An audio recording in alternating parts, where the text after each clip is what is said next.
नहि साधन संपत्त्या हरिस्तुष्यति कस्यचित् भक्तानां दैन्यमेवैकं हरितोषण साधनम। कहते हैं कि भगवान को राजी करने के लिए भक्तों का एकमात्र साधन है दैन्य। भगवान को यदि राजी करना है, प्रसन्न करना है, तो आप दैन्यता धारण करो, दीन बन जाओ, निर्मल बन जाओ। क्योंकि भगवान को दीनता अच्छी लगती है। मानव जब तक हृदय से दीन नहीं बनता, छल कपट काम क्रोध ईर्ष्या ये जब तक नहीं छोड़ता, तब तक ईश्वर नहीं मिलते। लोग कहते हैं लहसुन प्याज छोड़ दो। लहसुन प्याज को तो सब छोड़ने के लिए कहेंगे, लहसुन प्याज छोड़ भी दोगे, लेकिन ध्यान रखना लहसुन प्याज छोड़ने से कोई फायदा नहीं है जब तक अपने अंदर के काम क्रोध मद मोह लोभ इनको न छोड़े। हमें सबसे पहले अपने जीवन में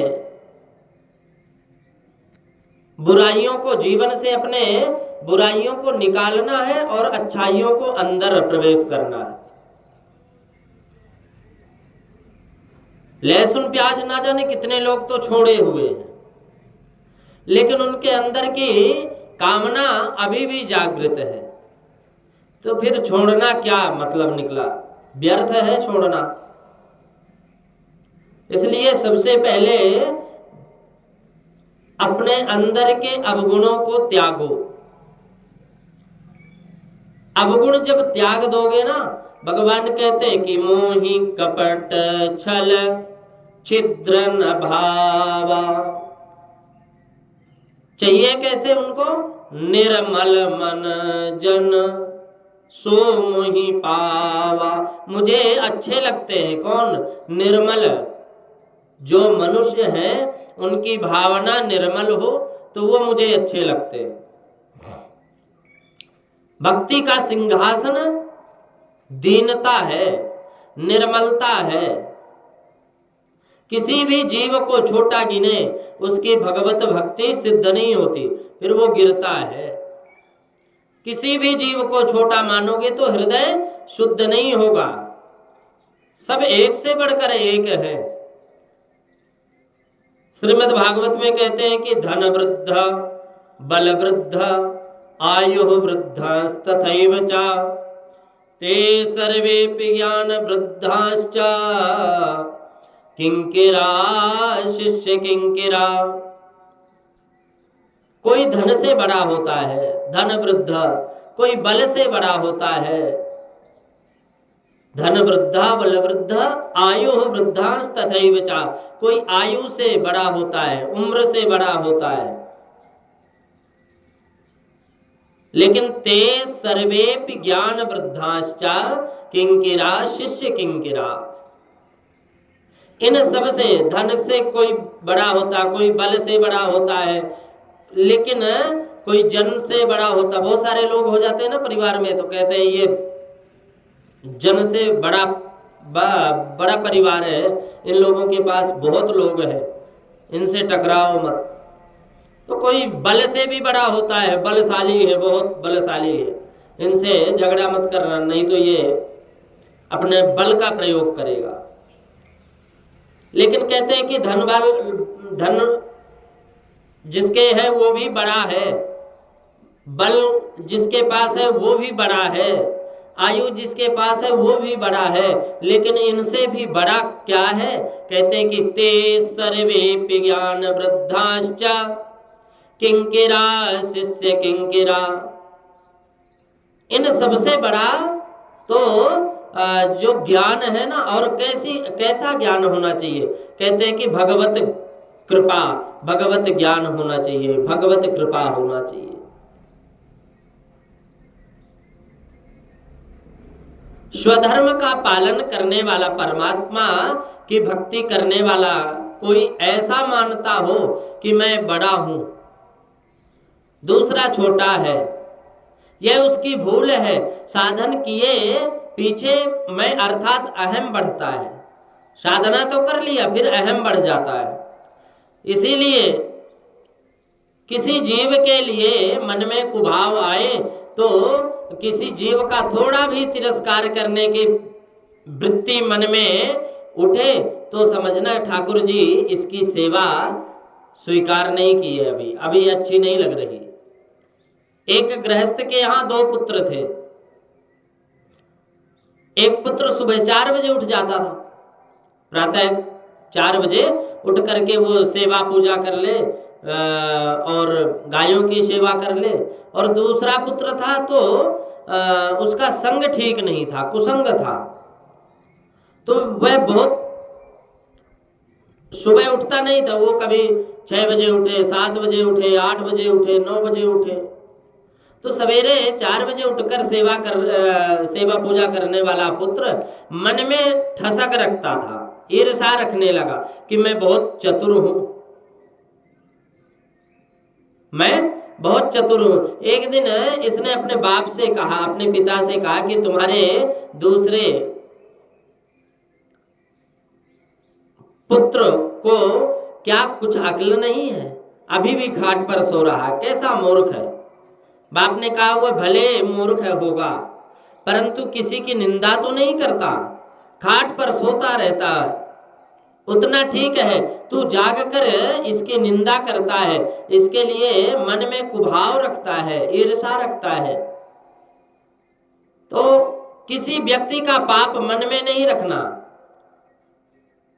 नहीं तो उस व्यक्ति के प्रति कुभाव रखेगा अगर, तो उसके दूसरे के पापों का विचार करने वाला जो है ना, दूसरों के बारे में जो बुरे विचार रखता है, उसका सारा पाप विचार जो करता उसके ऊपर आ जाता है। तो दूसरे के पाप को सुनते ही उसको विवेक रूपी अग्नि से जला डालो।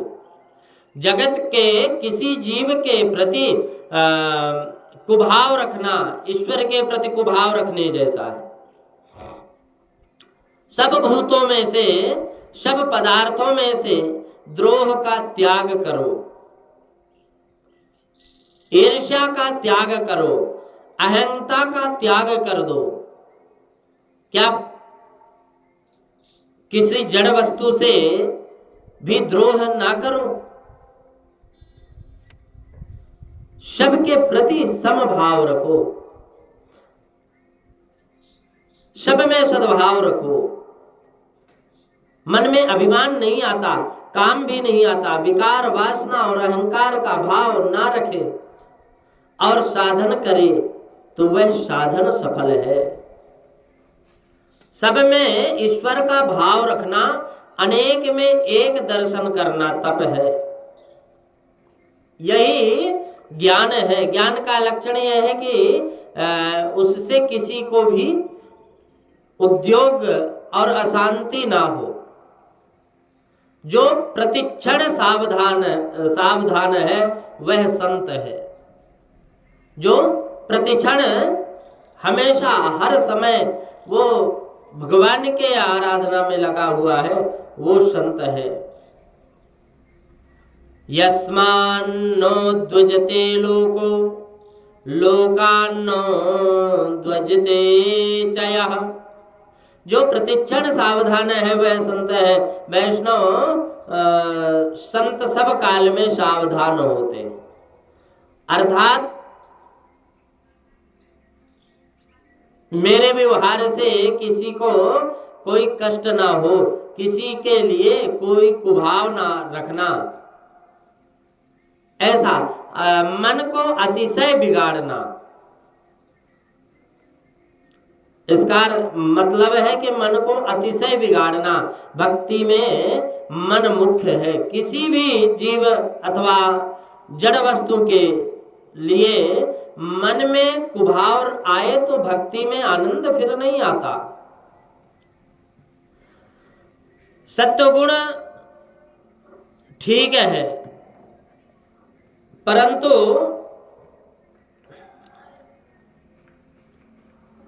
सत्वगुण का अभिमान बहुत खराब है। अनेक बार सत्वगुणियों का भी पतन होता है।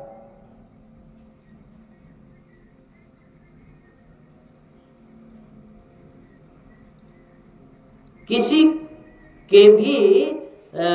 के लिए भी कुभाव रखना अर्थात मन को अतिशय बिगाड़ना भक्ति के मुख्य हाथ में नहीं।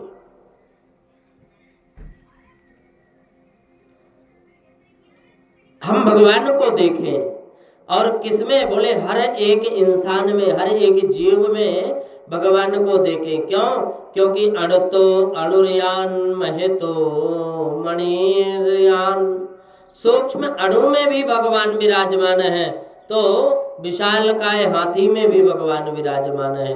छोटी सी चींटी के पैरों में बंधी हुई घुघरू की आवाज भगवान को सुनाई देती है।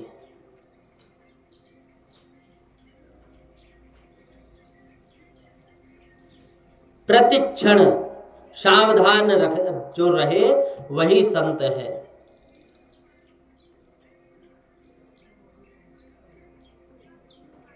तो सत्कर्म से सत्वगुण बढ़ता है।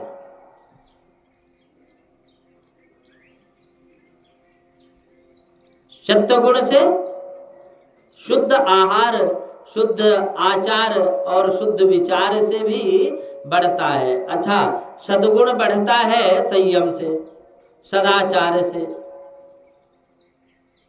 कोई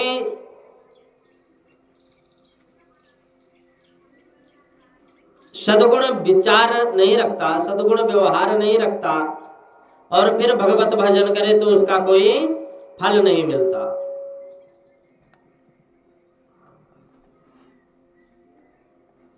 इन तीनों का जो उल्लंघन करे उसको अत्री कहते हैं। अत्री वह है जो निर्गुण ब्रह्म स्वरूप में ही स्थिर है।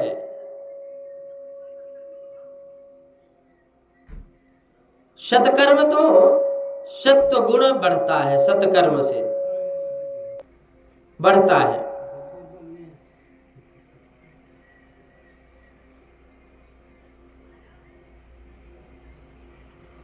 कहते हैं कि गीता जी में भी भगवान ने आज्ञा की और कहते हैं कि रजस तमश्चाभिभूय सत्वम।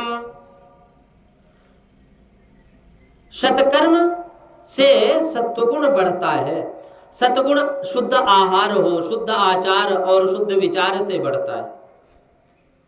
सत्वगुण बढ़ता है संयम से, सदाचार से। सत्वगुण बढ़ने से ज्ञान स्फुरण होता है,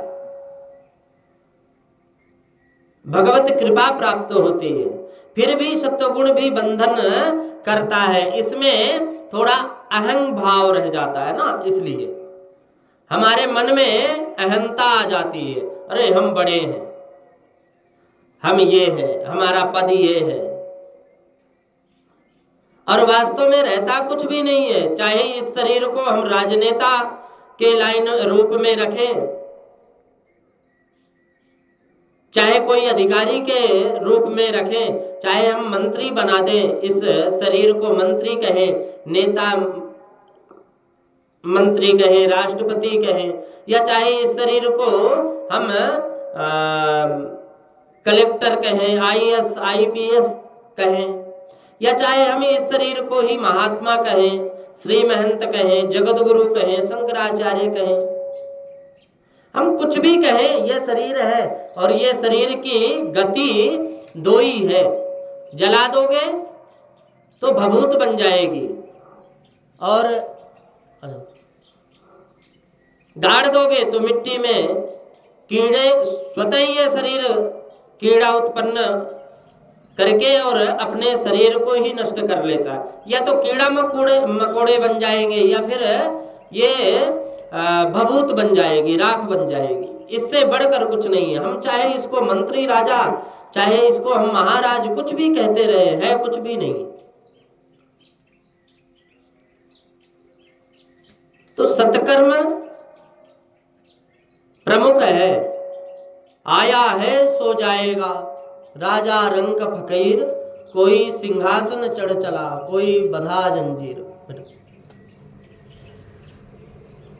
तो हम जैसा सत्कर्म करते हैं और सत्कर्म के आधार में ही से हमें फल मिलता है। जैसा हमारा सत्कर्म होगा, जैसा हमारा कर्म होगा।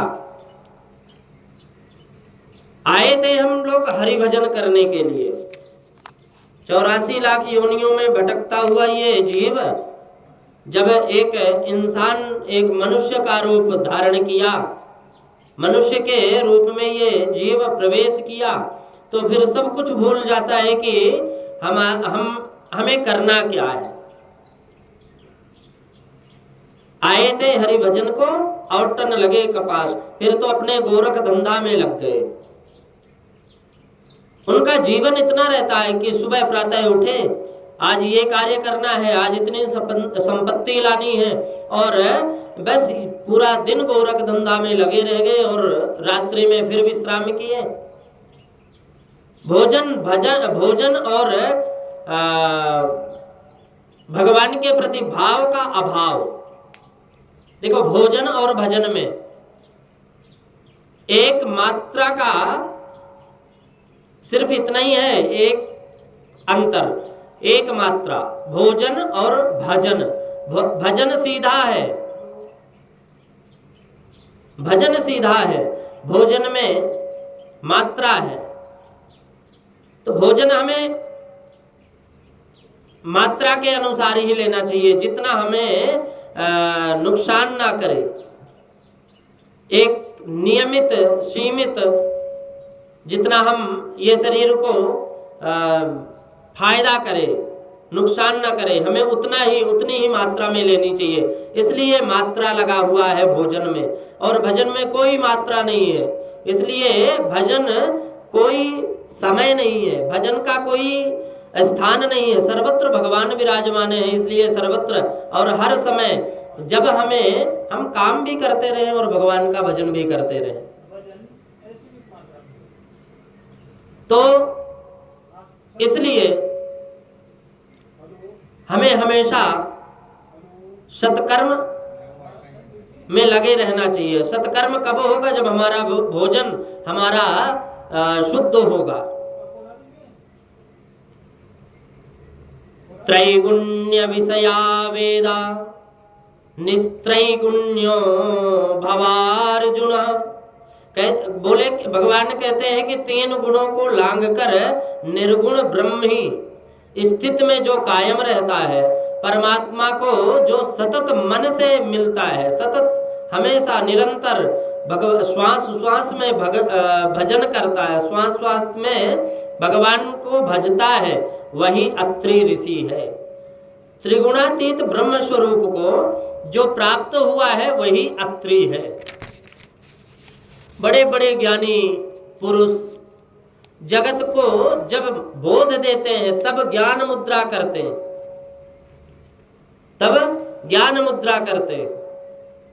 अंगूठे के पास की उंगली को तर्जनी कहते हैं। अंगूठा और तर्जनी, इन दोनों का संयोग, इसको ज्ञान मुद्रा कहते हैं।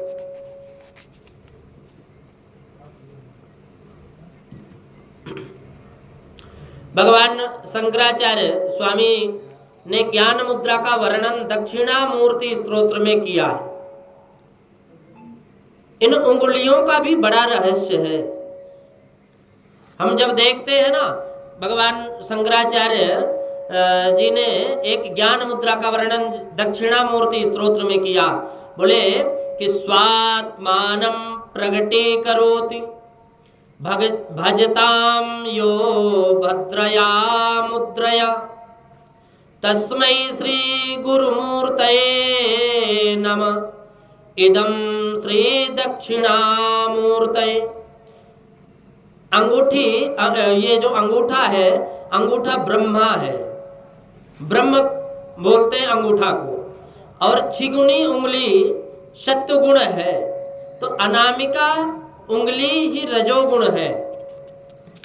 सबसे बड़ी जो उंगली है ना, वह तमोगुण है। तमोगुण है जो सबसे बड़ी उंगली है। तर्जनी जीव स्वरूप है और जीव को प्रतीक है, जीव में अभिमान रहता है और इसी से संस्कृत भाषा में इसको तर्जनी कहते हैं। पीछे के वैर को याद करके किसी का बदला लेने की इच्छा हो तो छिगुनी उंगली आगे नहीं की जाएगी, अंगूठा भी आगे नहीं किया जाएगा, तर्जनी ही आगे करेंगे और ऐसा कहेगा कि समय आने दो फिर पीछे मैं देख लूंगा। तो इस उंगली में अभिमान है और जब ब्रह्म से मिल जाता है तो वो ज्ञान मिल जाता है उसको। इस उंगली से तिलक नहीं होता। माला करने बैठो तो इस उंगली को पहले स्पर्श नहीं होना चाहिए, दूर करते हैं। इसी उंगली में अभिमान है, यह जीव स्वरूप है, यह जीव 3 गुणों में मिलता है। इस जीव में सत्वगुण बहुत कम है। सुबह 2 घंटे भगवत सेवा स्मरण करने में थोड़ा हृदय पिघलता है, जीव सत्वगुण में होता है। बाकी समस्त दिवस पूरा दिन यह अधिकांश भाग रजोगुण में होता है। हम ये कर ले, ऐसा कर ले, ऐसा पैसा आ जाए, ये, और रात्रि के समय यही तमोगुण में चला जाता है। इस प्रकार यह जीव तीनों गुणों में मिला हुआ है और इन तीनों गुणों का संबंध जोड़कर अंगूठा जो ब्रह्म का प्रतीक है, उस ब्रह्म के साथ मन से सतत संबंध जोड़े, ब्रह्म संबंध को सतत टिकाए रखे, वह अत्रि बनता है। ब्रह्म संबंध करना कठिन नहीं है, ब्रह्म संबंध को टिकाए रखना कठिन है। तुम जितने समय कथा सुनो, माला फेरो, भगवत कथा श्रवण करो, जितने समय प्रभु के नाम जप करो, उतने समय तो कुछ अंश में तुम्हारा ब्रह्म संबंध होता है। परंतु यहाँ से फिर जाने के बाद अपने अपने घर जब लोग पहुँचते हैं, मंदिर से भी अपने घर जब जाते हैं ना, या कथा से अपने घर जाते हैं, तो पीछे जीवने बैठोगे तो तुम्हारा ब्रह्म संबंध रहेगा कि नहीं, इसकी शंका है। कितने ही तो कढ़ी में तन्मय हो जाते हैं, सब्जी में तन्मय हो जाते हैं, कढ़ी पीने में इनको घूंट घूंट में ब्रह्मानंद मिलता है, किसी को खीर खाने में ब्रह्मानंद मिलता है। भोजन करना बुरा नहीं है, परंतु भोजन करते समय भगवान को भूल जाओ, अन्न मन को बिगाड़ता है।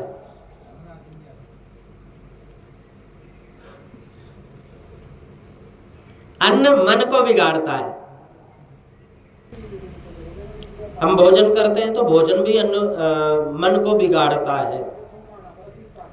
भगवान का बिना स्मरण किए, भगवान का बिना भोग लगाए जब हम भोजन करते हैं तो मन को बिगाड़ देता है, बुद्धि में विकृति पैदा कर देता है। भगवान को ऐसा कहकर भोजन करो कि यह आपका प्रसाद है, कृपा प्रसाद है, आप कृपा करके आपने ही मुझको दिया है। इस अन्न के पेट में जाने के बाद मेरा मन बिगड़े नहीं, मैं सतत आपकी भक्ति करता रहूं। ब्रह्म संबंध को सतत टिकाए रखो, सावधान रहो कि फिर से माया के साथ संबंध ना हो। ब्रह्म संबंध होता है तब बंधन टूट जाता है, परंतु ब्रह्म संबंध छोड़कर माया के साथ संबंध करे तो फिर से बंधन आता है। सतत ब्रह्म संबंध करेंगे, निरंतर ब्रह्म संबंध करेंगे तो तुम भी ब्रह्म स्वरूप हो जाओगे। अपने ठाकुर जी के साथ एक रूप होकर सेवा करो, ईश्वर के साथ एक होना, ईश्वर जैसा बनना, इसका आशय क्या है? अपनी इच्छा को भगवत इच्छा में मिला देना। अपनी इच्छा और भगवत इच्छा को एक बार बना देना। घर में लाभ हो तो भी भगवत इच्छा और नुकसान हो तो भी भगवत इच्छा, सुख आवे तो भी भगवत इच्छा और दुख आवे तो भी भगवत इच्छा। हम भगवत इच्छा में छोड़ दें क्योंकि हमारे शोक करने से कोई कष्ट की निवृत्ति नहीं होगी, दूर नहीं होगा। भगवान जितना लिखे उतना तो होगा ही, जितना भाग्य में लिखे उतना कोई टाल नहीं सकता। लोग प्रशंसा करते हैं तो भी भगवत इच्छा मानना चाहिए, और निंदा करते हैं तो भी भगवत इच्छा। हर समय हर वस्तु में भगवत इच्छा प्रतीत हो जाए तो वो फिर जीव स्वतः भगवत प्राप्ति के मार्ग में प्रशस्त होता है। सम दुख, सम उस बराबर दुख मिलता है। मनुष्य की धारणा से कुछ नहीं होता। हम तो यही सोचते हैं कि बराबर हमें दुख ही दुख मिल रहा है, सुख नहीं मिल रहा, और सुख आ गया तो फिर मैं दुख को भूल जाते हैं लोग। जब हमारी कष्ट की घड़ी रहेगी, कष्टमय जीवन रहेगा, हमें उस समय भगवान याद आते हैं, भगवान याद आते हैं, और बाद में फिर हम भूल जाते हैं। ईश्वर के साथ एक रूप होता है। ईश्वर के जो सतत एक रूप रहता है ना, वही अत्रि है। जीव अत्रि हो तो इसकी बुद्धि अनुसुईया बने। असूया रहित बुद्धि अनुसुईया। ऋषि पत्नी, अत्रि ऋषि की पत्नी का नाम था अनुसुईया, जिसमें असूया नहीं है, ईर्षा नहीं है, मत्सर नहीं है, काम नहीं है, क्रोध नहीं है, मोह नहीं है, उसको हम अनुसुईया कहते हैं। किसी की प्रशंसा सुनकर थोड़ा भी अहंकार आ जाए, यह सुईया है, असूया है। और किसी को बहुत सुख मिले, संपत्ति मिले, इसको देखकर मन थोड़ा भी ईर्षा भाव जागे और उसको असूया कहते हैं। और असूया से बुद्धि बिगड़ती है। सतत ऐसा भाव रखो कि किसी भी जीव का दुख मेरा दुख है, इसका सुख मेरा सुख है। किसी को भी सुखी देखकर राजी हो, परंतु किसी को दुखी देखकर राजी होना नहीं चाहिए। बुद्धि का बड़े से बड़ा दोष असूया है, मत्सर है। दूसरे का अच्छा देखकर जले, यही असूया है, यही मत्सर है। और मत्सर करने का यह लोक तथा परलोक दोनों बिगड़ जाते हैं। जो ईर्षा करते हैं उनका दोनों लोक बिगड़ जाते हैं। मनुष्य की उन्नति में विघ्न करने वाला मत्सर है, अहंकार है, जलनशीलता है। हम बाहर के मच्छर को तो मार सकते हैं, बाहर के मच्छर को भगाने के लिए ना जाने बाजार में कौन कौन से औषधि, अगरबत्ती और न जाने क्या क्या आ गए, लेकिन हमारे अंदर के मच्छर को मारने के लिए सिर्फ एक ही है, और वो है सद्गुरु की वाणी, संतों की वाणी, गुरु की वाणी। हम जब इनका श्रवण करते हैं तो हमारे अंदर के मच्छर भाग जाता है, और बाहर के मच्छर भगाने के लिए तो हम अन्य उपाय कर लेते हैं। राजा को देने की इच्छा, एक बार क्या हुआ कि एक ब्राह्मण राजा के दरबार में मांगने आया। उसने राजा से कहा कि मैं गरीब ब्राह्मण हूं। राजा के दरबार में आया, बोला कि मैं गरीब ब्राह्मण हूं, आपको योग्य लगे वह कुछ दे दो। तो राजा को कुछ देने की इच्छा तो हुई, परंतु उसने पहले विचार किया कि ब्राह्मण की थोड़ी सी परीक्षा कर ले। राजा ने ब्राह्मण से कहा कि महाराज मैं पूछूं, जवाब दोगे कुछ? ब्राह्मण ने कहा कि महाराज मैं कुछ पढ़ा लिखा नहीं हूं, परंतु मैं अपने भगवान को याद करके वे जो मुझे बताएंगे, प्रेरणा देंगे, वह जवाब मैं आपको दे दूंगा। राजा ने पूछा कि महाराज तुम्हारे सब शरीर पर बाल दिखते हैं, परंतु तुम्हारी हथेली में बाल क्यों नहीं है? तुम्हारे सब शरीर में बाल हैं, हर प्रत्येक मनुष्य के शरीर में बाल है, हथेली में क्यों नहीं है? सब शरीर पर बाल है, हथेली में बाल क्यों नहीं? इसका जवाब क्या दें? ब्राह्मण बहुत पढ़ा लिखा नहीं थे, परंतु भोला था। उसने भगवान को स्मरण किया, उन भगवान ने ही उसको सद्बुद्धि दी। ब्राह्मण ने जवाब दिया कि महाराज मैं रोज दान लेता हूं, इसी से मेरी हथेली में बाल नहीं है, घिस गए। राजा ने कहा तुम दान लेते हो, परंतु मैं दान लेता नहीं, मेरी हथेली में बाल क्यों नहीं है? ब्राह्मण ने कहा कि प्रभु का स्मरण करके जवाब दिया कि तुम रोज दान देते हो, इससे तुम्हारे हथेली में बाल नहीं रहे, और तुम दान देते हो इस कारण तुम्हारी हथेली में बाल नहीं है, और मैं दान लेता हूं इस कारण मेरे हथेली में बाल नहीं है। राजा ने कहा कि तुम बोलते तो ठीक है, परंतु इस दरबार में जितने पुरुष बैठे हैं तथा ये सब सिपाही लोग, ये ना तो दान लेते ना दान देते, तो फिर इनकी हथेली में बाल क्यों नहीं है? ब्राह्मण ने कहा कि यह तो ऐसा है कि महाराज कि आप मुझको दान देते हो, इन लोगों से देखा नहीं जा रहा, सहन नहीं होता, ये बैठे हाथ के ऊपर हाथ घिसा करते हैं, इसलिए इनकी हथेली में बाल नहीं है।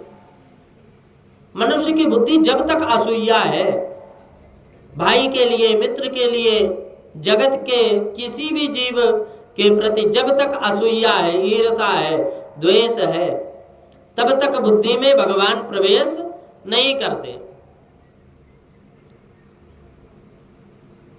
असूया के साथ अत्रि का संबंध होता है, अनुसूया के साथ अत्रि का संबंध होता है। जीव अत्रि बने तो उसकी बुद्धि अनुसूया बनती है।